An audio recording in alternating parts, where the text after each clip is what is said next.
So what I'm hoping to do is to have you think about history in a whole different way and perhaps think about yourselves in a whole different way. So first I'm going to have you stand up. Audience participation. Oh yeah. Close your eyes and picture a big circle right in front of you. And right through the circle goes a long line, like a timeline. It actually is a timeline. On the left are the people, your family from the past, who have lived to bring you to where you are today.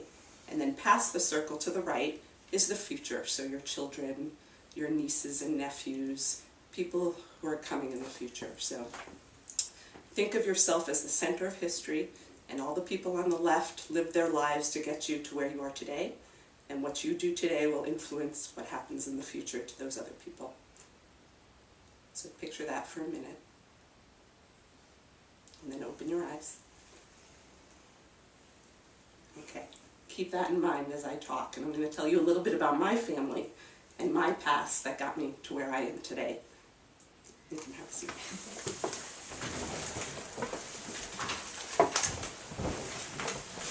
So this is my business card, and on my business card is a very important picture to me. This is a picture of my grandmother, and this picture was unlabeled, so it didn't say it was my grandmother, but we know my grandmother. This is a very old picture. We believe it's from the 30s. My grandparents lived in, excuse me, they lived in Poland, and in the 30s they knew Hitler was coming, and they had to get out of Poland. So they left. Most of the rest of my family did not leave. Both my grandfather and my grandmother came from very big families.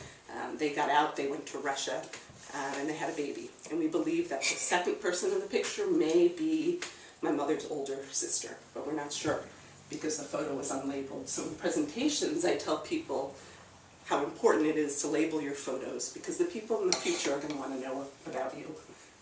How meaningful would it be to my mother to know that really is her sister? Her sister did not survive. When my grandparents went to Russia, they had a hard time. They weren't welcome in Russia either. They had pogroms there and tried to get rid of the Jews. And the story that I had heard growing up was that my grandfather had to go to the black market to get milk for his baby. And he wasn't able to, and she ended up dying. So obviously this is an emotional part of my past. The significant thing, this is my story, and you may not have a story like this in your own life, but my story relates to a bigger history that we all understand. And we all in our past have family members who were involved in some kind of bigger history in some way. Your history is very important.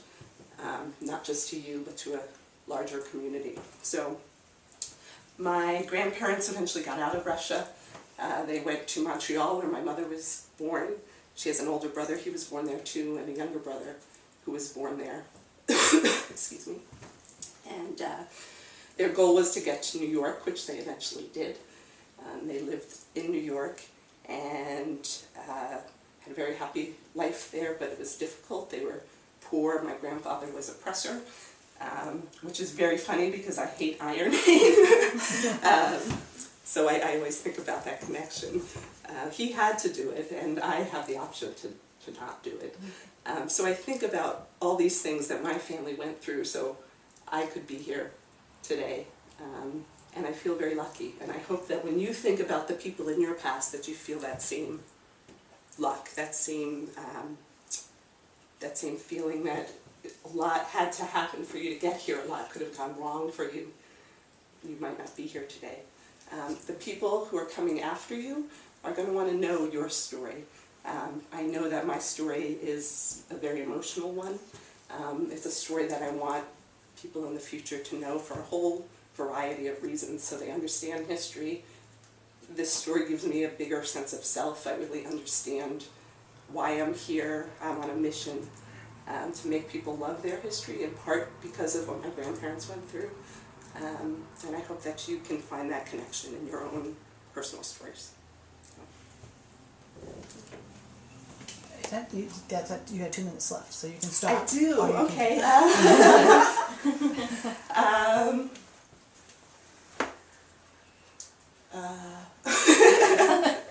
I usually talk about a similar topic for an hour and a half, so to do it for 7 minutes was quite a challenge. So,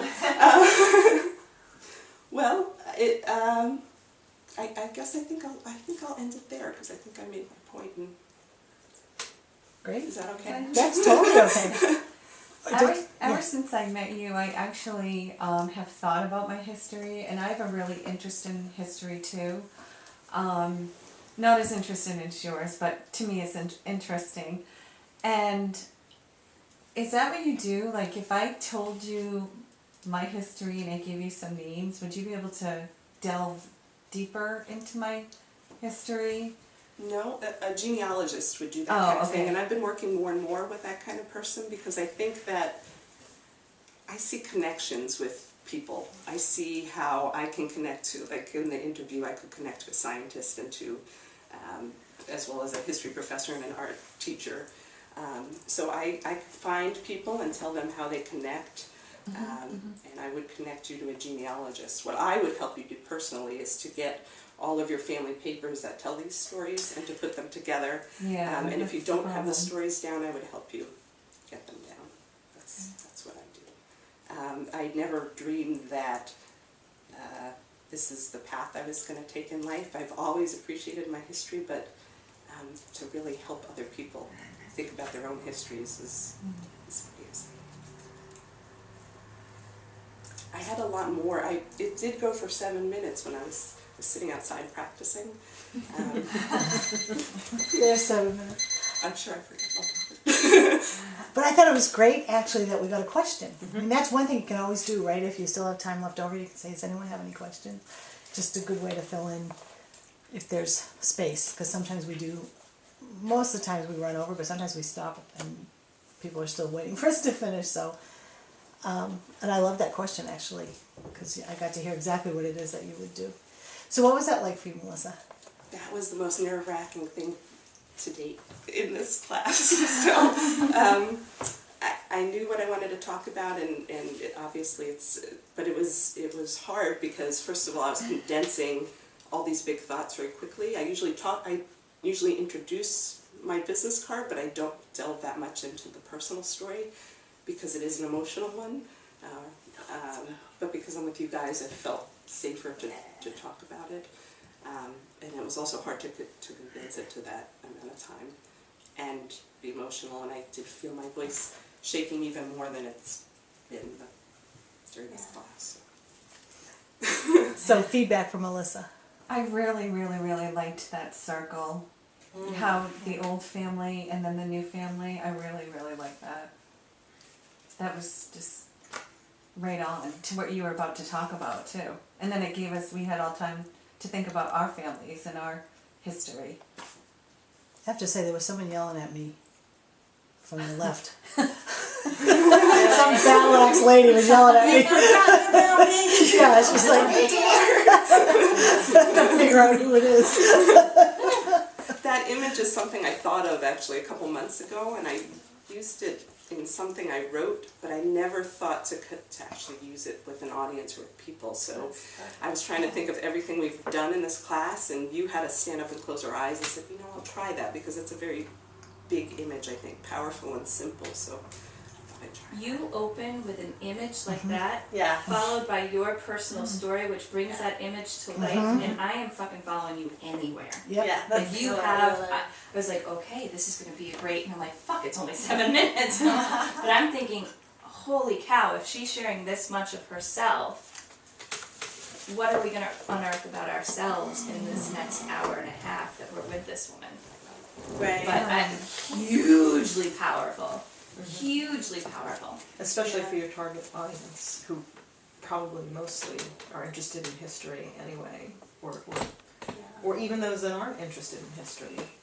You know, you have to sit down and actually think about it. You know, it's like thinking about my ring. You know, you take things for granted and you don't think about things from day to day. And when you're forced to think about things, it stirs up and conjures up things that we go, oh yeah, wow, I do have a family history.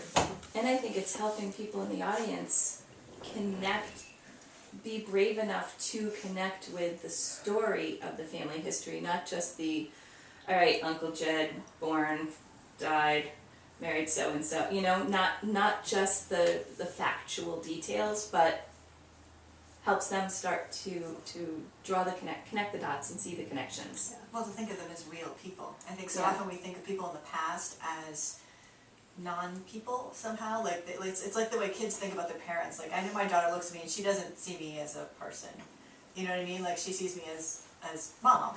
And I think we do the same thing. We kind of forget that they were real people and that they had these emotions and they had these, you know. So I think the sort of the intensity of the story really like made me sit up and be like, oh wow, because as you're telling it, I can picture it in my head, and as a mother, I'm thinking about, oh my God, that would be the most horrible thing ever. So it like really drew me in.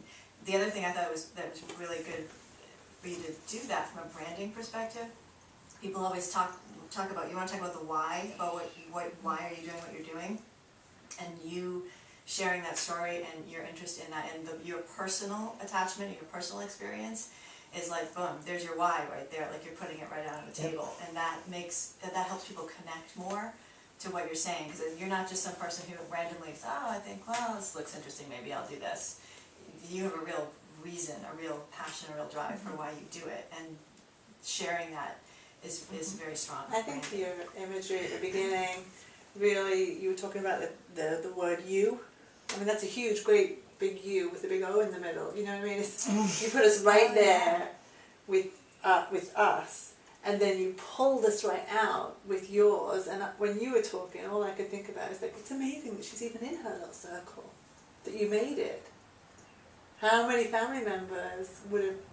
Do you know what I mean? Didn't. So it made me realize how special it is that you're in your place as well. So it was like, I felt very like tugged and moved from me. I think any age that you would do that imagery would work. If you get in the school, if you ever did it with the teenagers, would be great for them to be put kind of to place them, and even younger kids.